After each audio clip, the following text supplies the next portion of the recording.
The following is a presentation of Chandler Christian Church in Chandler, Arizona. For more information, please go to chandlercc.org.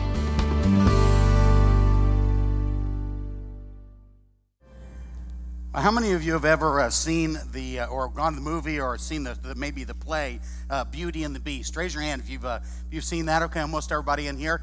Some of the guys hesitate to raise their hand, but anyway, we've all seen that. Most everybody has seen that. It's a classic tale.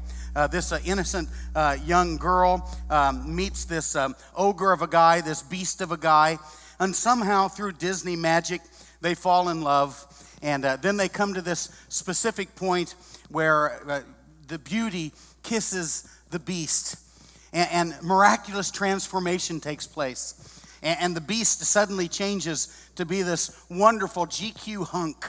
And the birds begin to fly, and the flowers begin to bloom, and the music begins to play, and they ride off together into the sunset to live happily ever after. The end. You know, I've always wondered, I'm waiting for the sequel that will be done after this movie. You know, when they come back from that glorious honeymoon and the bills have stacked up, and he discovers that she has credit card bills that he didn't know anything about, and all of a sudden he puts on 40 pounds, and the kids start coming and occupy their time, and one day he comes home late from work, and they get in this huge argument. I'm waiting for that sequel. I even have a title for it, Beauty Becomes the Beast. I think that would be an appropriate thing. I heard someone say one time, when I got married, I was looking for the ideal, but it became an ordeal, and now I'm looking for a new deal. And that is the problem, the difficulty that we have, because we are so different from each other. Jay Leno in The Tonight Show does the headlines that maybe you've seen, and every once in a while he shows strange wedding announcements. And this one came from a couple who were married. They were neighboring cities in central Illinois. One is called Normal, and one is called Oblong. And these two were getting married. And the announcement, the wedding announcement said of the wedding between the two residents, and the headline read, "Normal man marries oblong woman." And that's more true than we would like to admit, because we are so very, very different from each other when we get married. And that is the problem. We're all different. You see, good marriages don't happen. Good marriages have to be planned and worked for. They take energy, they take work, they take perseverance and effort, they take forgiveness, they take acceptance, and above all, they take incredible, incredible commitment. Now again, some of you today are single, and you're saying, well, how does this relate to me? And it relates to you because the principles of marriage are just human basic relationship principles, and they apply equally whether you're married or in a single relationship with friends. But someday you may not be single. Someday you may meet that special somebody, and all of a sudden the relation begins to bloom and develop. You want to make sure that you understand the principles that will build and make for a strong marriage. And some of you are in a very one-sided marriage, where you're trying to do the right things, you're striving to be that great spouse, and they just don't seem to care. They're going to do what they want to do and live in a very selfish way. And for you, my heart aches the most, because it is so difficult. It is so hard. So what do? Well, just keep doing the right things. Keep being faithful to God and be faithful in the marriage relationship, doing all the right things, because I truly, truly believe that God will bless you somehow, sometime, in some way. You just trust Him, and God will come and bless you. So just wait on it. Now, as Matt alluded to, we're going to be taking questions and answers at the end of the message today. And so if you would like to write out one of those, actually the cards are in the seat backs in front of you. You can pull one of those cards out that says Happily Ever After and write on it. And at some point, in just a minute or two, I'm going to have the ushers come and collect those cards. And we'll look at them and see if we can use them in our question and answer session. Or this is permission to use your cell phone. Just turn the ringer off, and you can send a text message to the number that's there on the screen for you. Or you can send an email to that email address, and we'll check those questions, and we'll talk about those at the end of the message. In the Ephesians chapter 5, the Apostle Paul speaks of marriage in a beautiful way. This is the passage all guys love. Wives, submit to your husbands. And all the ladies like, because his husbands love your wives as Christ loved the church and gave himself up for her. But at the end of that passage, the Apostle Paul says something that is really startling and shocking. In Ephesians chapter 5, beginning in verse 31, And the apostle says, for this reason, a man will leave his father and his mother and be united. If you're taking notes, circle that word united. That word united is a special word. It is a proskaleo is a Greek word. It means to be affixed or bound together or glued together. It's actually a legal term that was used in the courts of law that describes when you bind yourself in a contract or a covenant. And in order for that to be separated, you literally have to rip it apart, because what was two has now been bound together as one. And if you rip something that is one, then both pieces are affected by it. And that is the word that's used. It's a legal term. This is why we say you need to be married. Living together is not God's plan. Living together is not what God wants for you. That's why we say that marriage is God's plan. And he says that we need to be united to his wife, and the two will become one flesh. Let me also say that this is what God said of Adam and Eve when they began their marriage relationship in the Garden of Eden. Jesus states the very same thing in Matthew's gospel in describing marriage. And now the Apostle Paul reiterates the exact same phrasing when he describes marriage in his letter. And he goes on to say this, this is a profound mystery. Now, I love that line, because anybody who's married for any time at all realizes that it is a mystery. It is, how you figure that one out? It's a tough one. And it is tough to be together. But he says this is a profound mystery. But I'm talking about Christ and the church. In other words, everything he's written about the marriage relationship in the first part of Ephesians chapter 5 is really an illustration of the relationship between Christ, the bridegroom, and his bride, the church. And he wants us to realize he's really talking about the relationship that Christ has with his church as he's become one with her.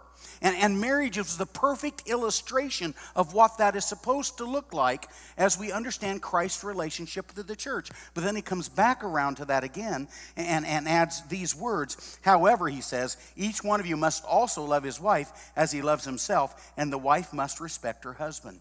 What he's saying here is that if you want a working model of how a marriage is supposed to work, just look at the relationship of Jesus to his bride, the church.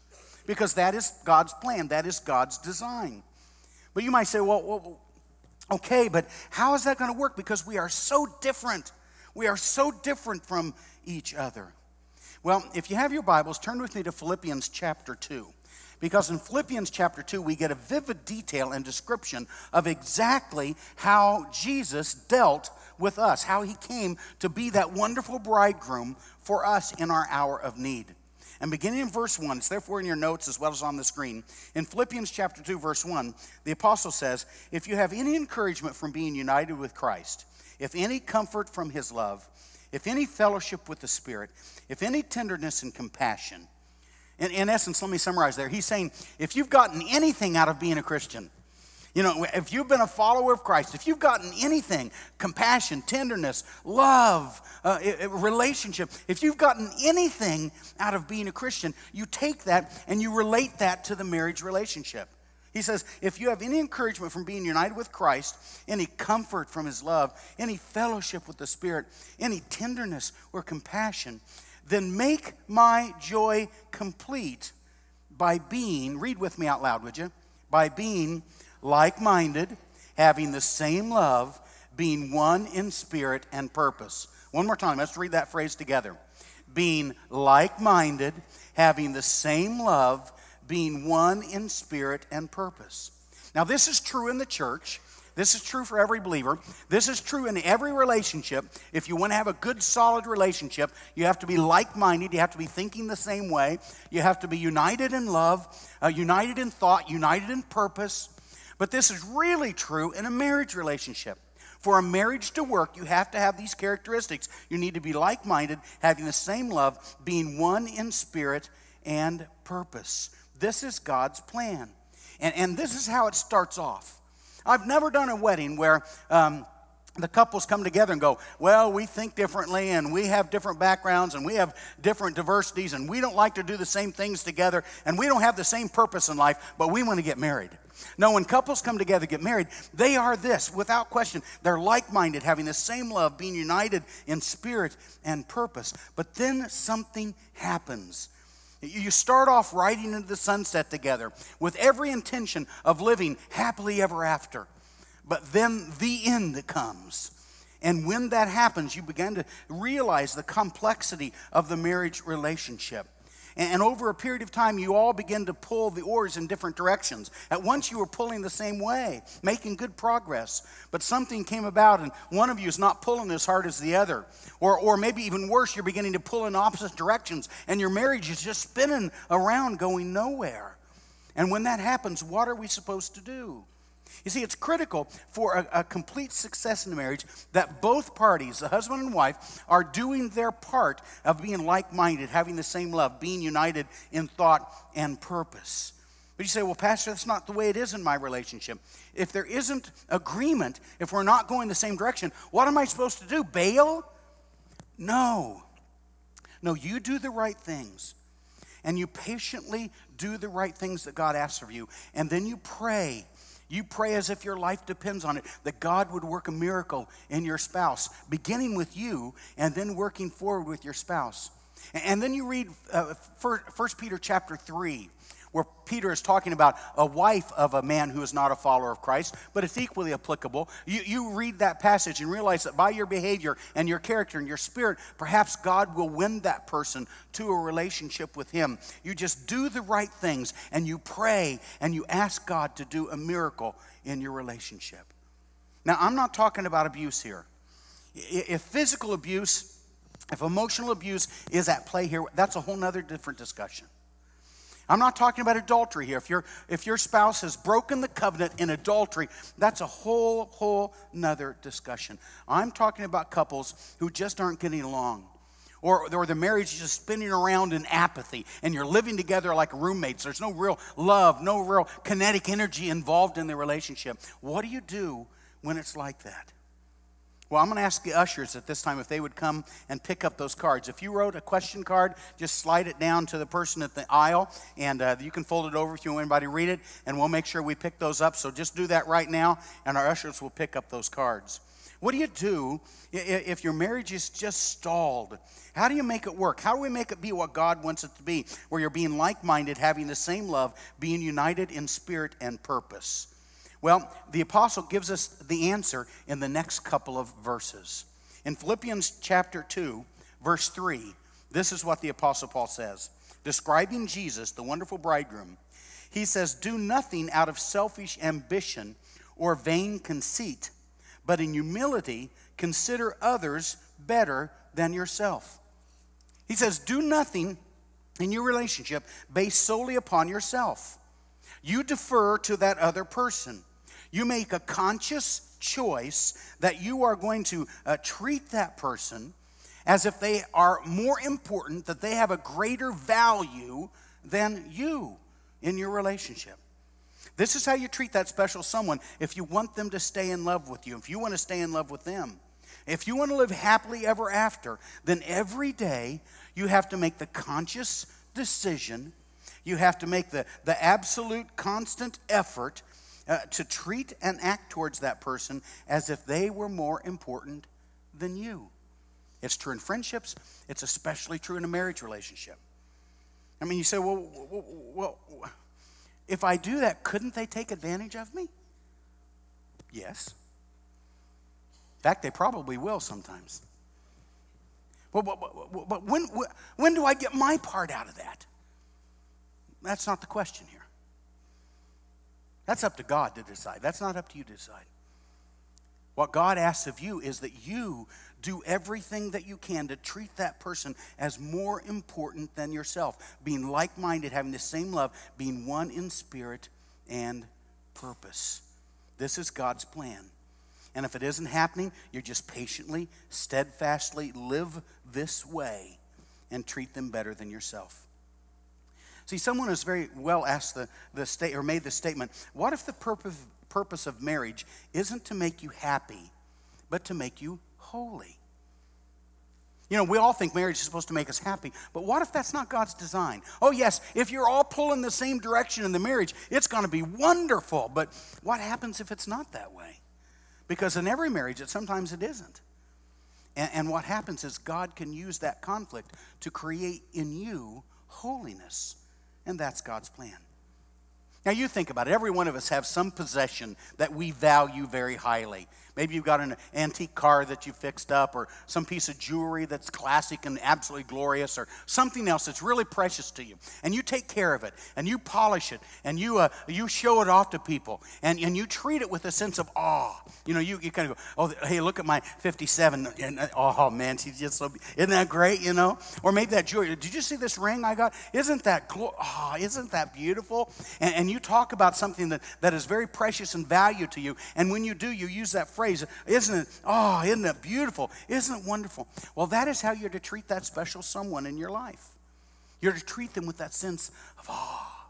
Not awe, but awe. That is God's plan for you. And we all know how to do this, because when you first met, you did that. When you first met and fell in love, you did that. When I first saw Nancy when we were at college together, and I saw her with her long blonde hair and a beautiful, and she had a sweet spirit, I went, oh, I'd like to know that girl. I'd like to get to know her.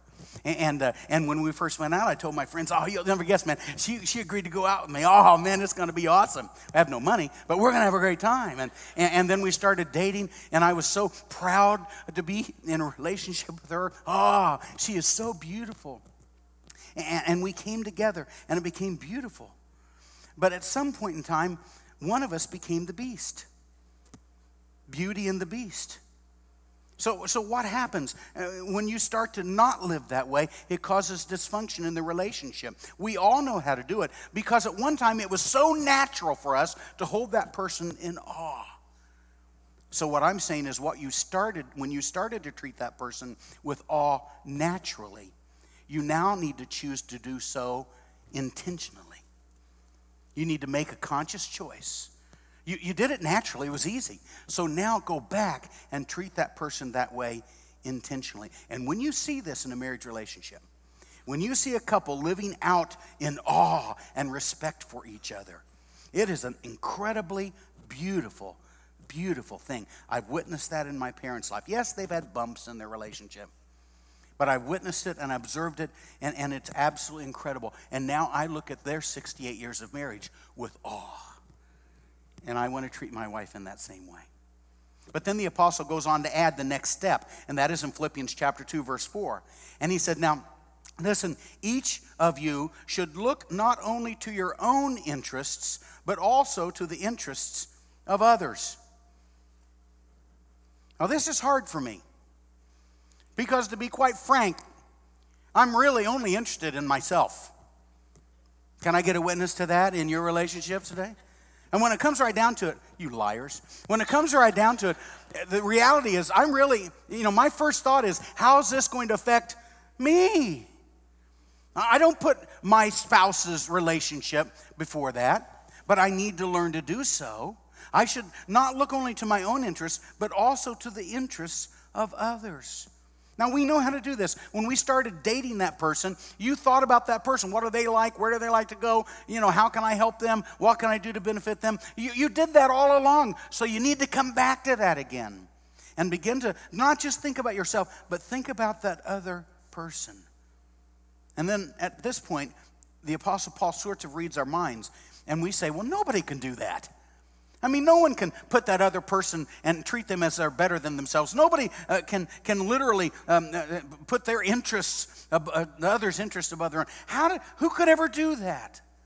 And Paul then adds in verses 5 and 6, Philippians chapter 2, your attitude should be the same as that of Christ Jesus, who being in the very nature God, did not consider equality with God something to be grasped. The apostle says Jesus never used the I'm God button in his life. And we do that all the time. But Jesus never used that. At any point in time, he never went to the temple and there's this big line to get in and say, hey, me and my guys, you know who I am here. I'm God. Can I get in the front of the line? Jesus never asked and used that button to get any special privileges. In fact, if anything, he didn't use it at all, so he got no special privileges. He never claimed or leveraged who he was for his benefit. Remember in the upper room when Jesus washed the disciples' feet? He didn't say when the feet weren't being washed, he didn't say, hey, one of you need to wash my feet. You know who I am? I'm God.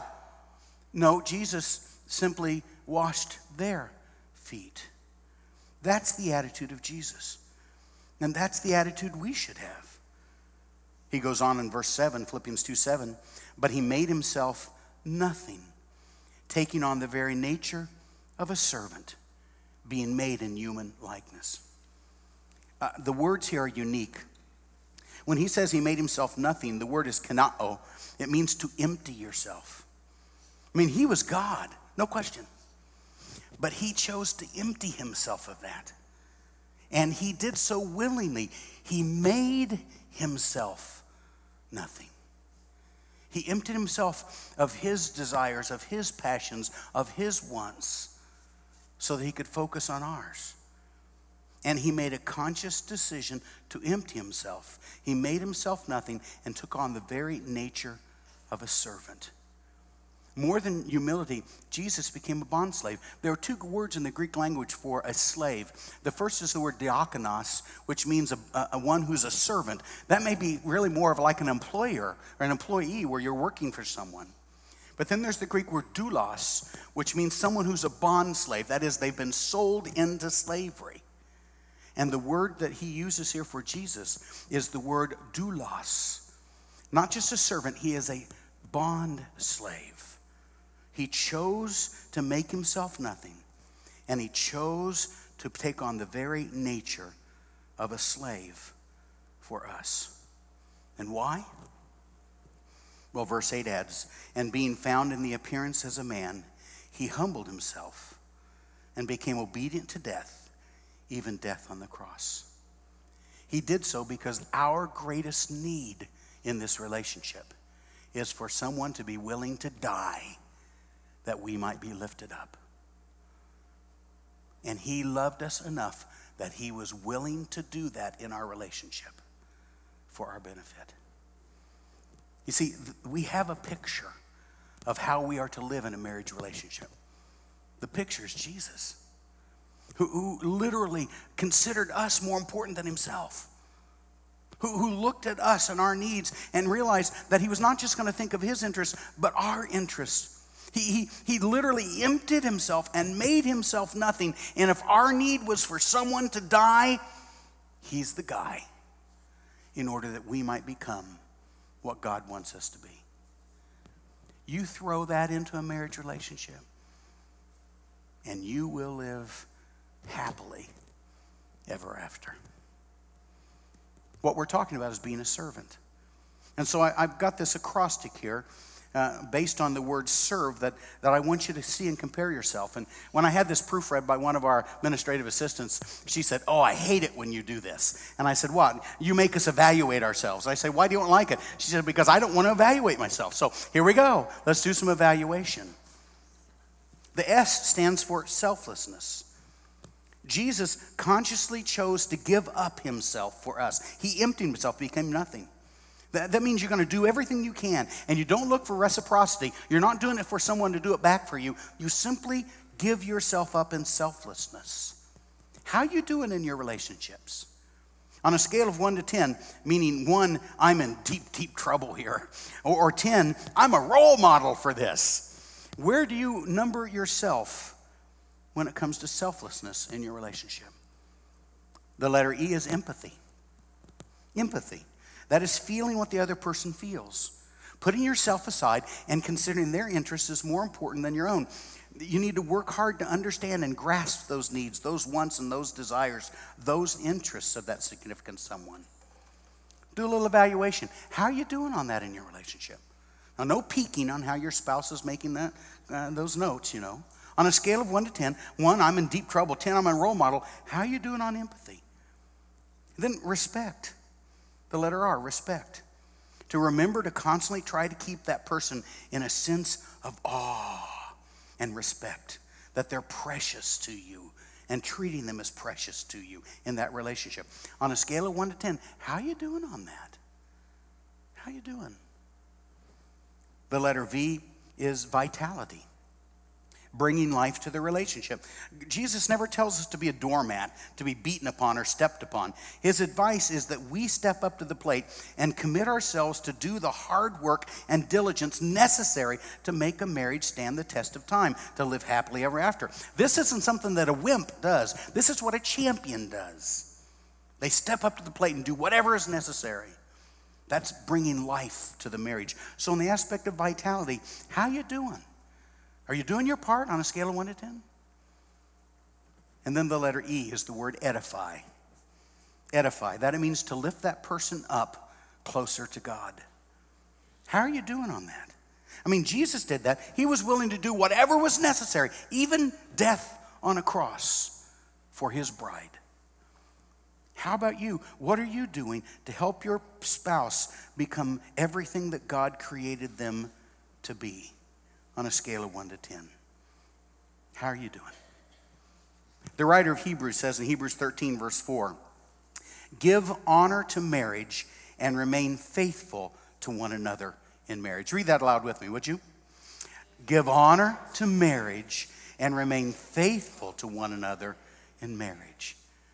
That is how you live happily ever after, serving the other like Jesus did.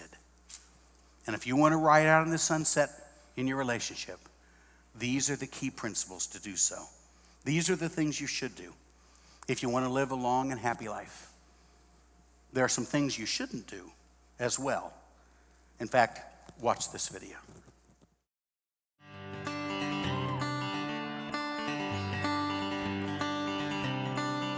I did the choreography myself.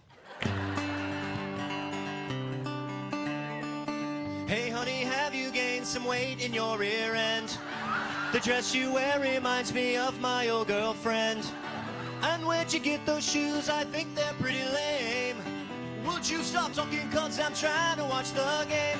If you're a man who wants to live a long and happy life, these are the things you don't say to your wife.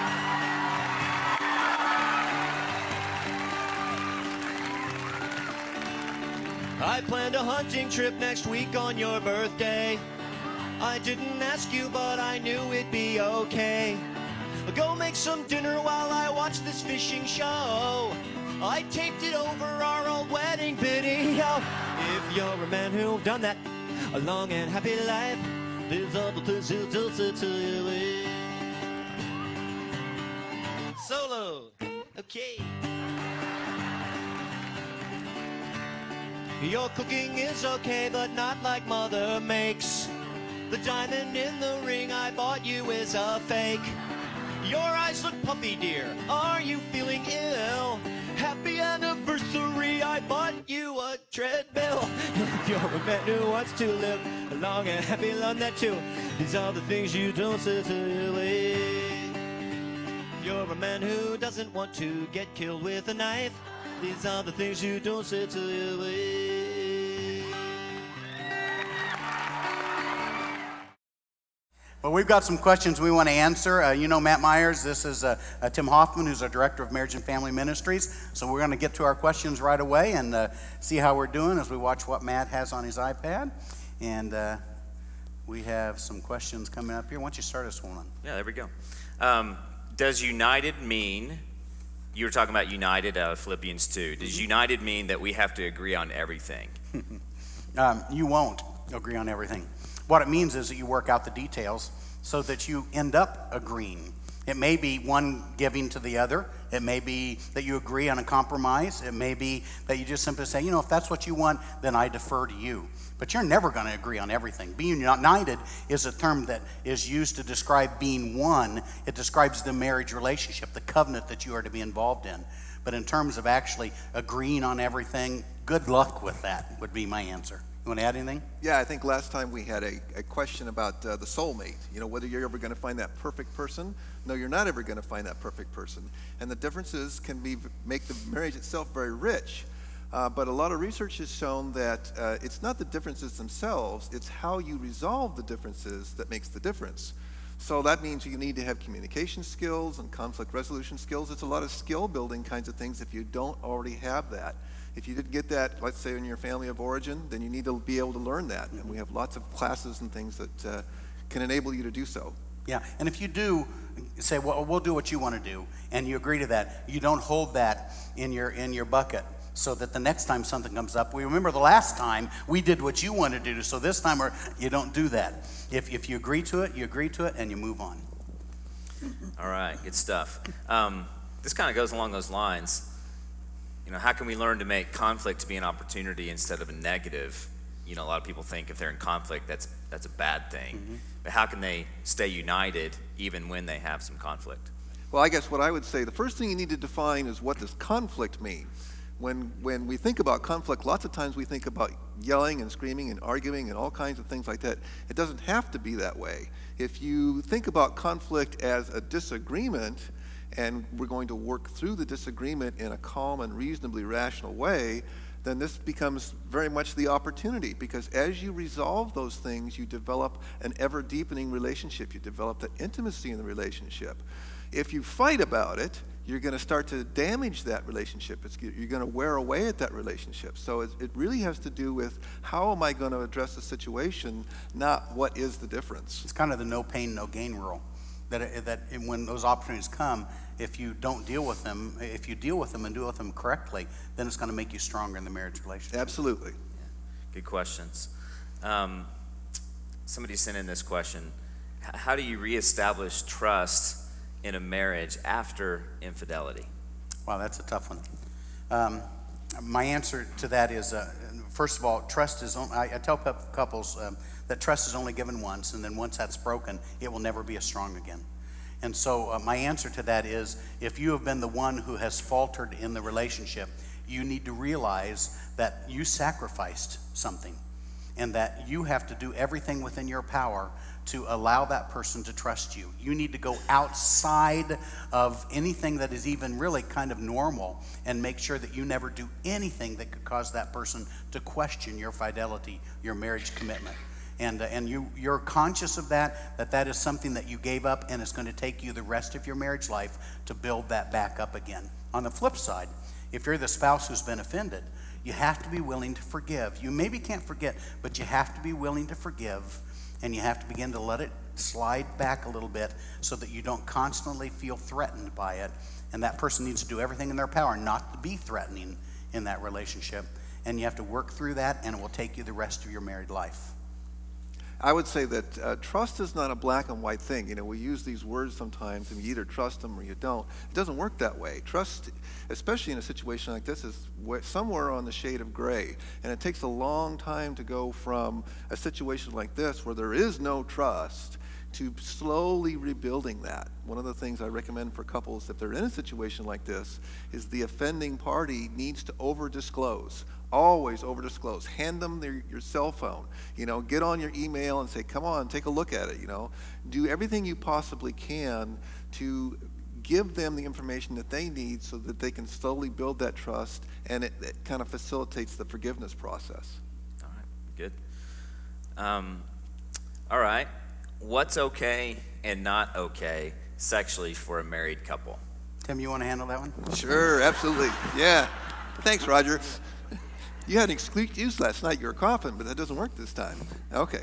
I guess what I would say initially with that one is, from a sexual standpoint, mutual respect is a really key thing here. You need to be able to respect your partner and what their limitations are, and what is comfortable for them and what is not comfortable for them. You know, we all have a wide variety of things that we're comfortable with, values, beliefs, other kinds of things that fit into all this, that work for some people and don't work for other people. Of course, to do that, you have to have good communication skills. This is one of the most difficult situations to discuss in any marriage. And so, you know, you really need to have some advanced abilities to communicate about a very tough subject, so that you both can get your needs met and yet not run over each other. Yeah, I think there are several things that I would add to that. One is, one of the first things is that you draw the line where the other person draws the line. that you don't try to have that other person in the relationship do anything that they feel uncomfortable with in a sexual way. And that's where you draw the line. Because the whole purpose of a sexual activity, I hate it when people say having sex. That's what dogs and cats do. In human relationships, we make love. And so the action that you're doing is making love. And if you're making love, then you're thinking about the other person's needs, not your own. So where do you draw the line? You draw the line on what your spouse draws the line on. I don't feel comfortable doing that. That's the end of story. Number two, you only do what is healthy. You don't do anything that's going to put anybody's physical self in jeopardy. Number three is you don't do anything that you saw somebody doing on the video screen and that you want to emulate in the marriage relationship. We have a new phenomena in the last years of computer technology, and the drivers of most of the advances have been pornography. And so people get exposed to things sexually through, now it used to go to smutty little places, I guess, to watch. Now you can watch it in your own home. And sometimes you want to project that sexual action that you saw on a 2D screen with someone else upon your spouse. And in essence, you're having sex with the person you saw on the screen. You're not making love to your spouse. So unless you both agree, and it's healthy, and you're doing what you're doing as an action of making love, then really the Bible doesn't give us any restrictions on that aspect. But the whole purpose is not just to have sex. The purpose is to make it an act of making love. Okay. Is that a good place to stop? One more. One more. All right. My spouse won't address an addiction they have. How do I handle that as the other person? Well, you left us a big one here. Yeah. The answer to that is, in a simple way, I would tell you that you need to make sure that you deal with yourself in that relationship. You cannot force your spouse or push your spouse into dealing with an addiction. They have to choose to do that on their own. You just have to make sure you're not helping them along in that addiction or causing the addiction by constantly berating them. So my answer for you is that you need to get help for yourself. And we have a whole host of things for that. We have Celebrate Recovery here at Chandler Christian Church. It's a way for not only those who have hurts and habits and hang-ups to deal with them, but it's also a way for you to find help, because we have support groups for those who also walk through that with their spouse in CR. And I think we have a table out in the foyer this weekend, our CR table, where you can talk with someone if you have an issue and to help you work through that. But be patient, be loving, be kind, and then make sure that you are getting the support you need. I guess the only other thing I would add to that is, if you've ever heard the term before, codependent, oftentimes if you're living with somebody, you will tend to engage in those kinds of behaviors. Things like rescuing and enabling are not healthy for you or for the addict in that situation. I guess what I would say is you have to be able to allow that person to experience the consequences of the choices that they're making. Okay? That's the only way that they're going to actually come to the conclusion that maybe they need to change. We good? We're good. Thank these guys, would you, for their help in answering those questions. And I will tell you that we will try to get to others that you wrote in, and check the website this week, and we'll try to deal with that on the Marriage and Family page. In 1965, in the Watts area of Los Angeles, the racial tensions were running rampant. Some of you remember those days. Some of you were born after those days and maybe heard about it in history. But it was a very difficult time. And the racial tensions between the African Americans and the Anglos were huge. And tensions had boiled up through a couple of circumstances that took place, and riots were literally taking place. And one of the pastors of an African American church in that area, Mount Zion Baptist Church, was a man by the name of E.V. Hill, a great pastor, a great man of God. And he was a civil rights promoter, and he stood in his pulpit and talked about equal rights for all people, which was right, and he was a hero in doing such things. But some of those pastors came under charge, and some of those who did not want the bigots who didn't want equal rights, threatened some of these African American pastors who were establishing and pushing for equal rights for people of all races. And they were threatened. A number of the pastors were threatened. Some of them were even attacked. One of them was killed, actually, in a firebombing. And the announcement was made that any pastor who stood in the pulpit and preached for racial equality would come under threat. And he received a letter, E.V. Hill did, that his car would be bombed unless he stopped preaching for racial equality. Well, when the letter came, he didn't think that much about it. He'd been threatened before, but his wife was troubled by it. And that night when he went to bed, he woke up in the morning and he reached over to touch his wife Jane, and she wasn't there, which terrified him. And he went to the bathroom. She wasn't there. He went to the kids' room. She wasn't there. He went downstairs to the living area. She wasn't there. But he heard a car driving in the street in front of the house. So he pulled back the drapes and looked out. And sure enough, there was his car with his beloved wife, Jane, driving it back and forth in front of their house. So with his pajamas on, he went out to the car and stopped her and said, "Jane, what in the world are you doing?" And she said, "Oh, my beloved husband, if anyone was going to be killed by a car bomb, it was not going to be you." And Dr. Hill said at that point in time, he never questioned the love of his wife because he realized that she was willing to do anything and everything for that relationship. That's what Jesus did for you. And that's how you make a marriage live happily ever after. But that's your decision. What will you decide today? Will you pray with me?